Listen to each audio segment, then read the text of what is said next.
В Алдане ситуация обеспечения инвалидов техническими средствами реабилитации относительно благоприятна.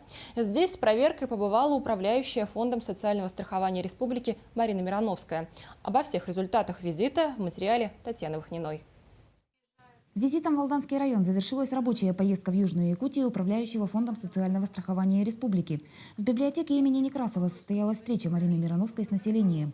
В качестве приглашенных присутствовали представители власти района, сотрудники ряда социальных структур и председатели обществ инвалидов. Обеспечение техническими средствами реабилитации и санаторно-курортное лечение. Таковы были основные вопросы повестки дня.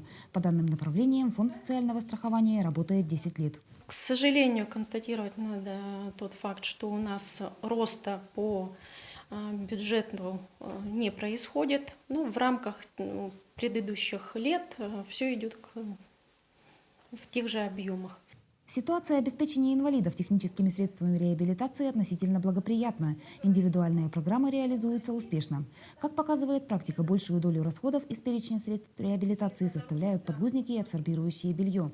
Куда больше сложностей наблюдается в предоставлении путевок на санаторно-курортное лечение. Все проблемы связаны с недостаточным финансированием. Всего в региональном отделении было выдано путевок за 2014 год. В 2014 году это 2300 путевок. Если говорить по Алданскому району, это 19 путевок. Конечно, это недостаточное количество путевок, желающих очень много.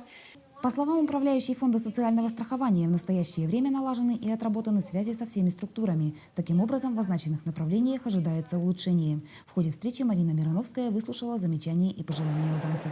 Татьяна Вахнина, Сергей Шепачев, Дмитрий Заливин, НВК «Саха», Алдан.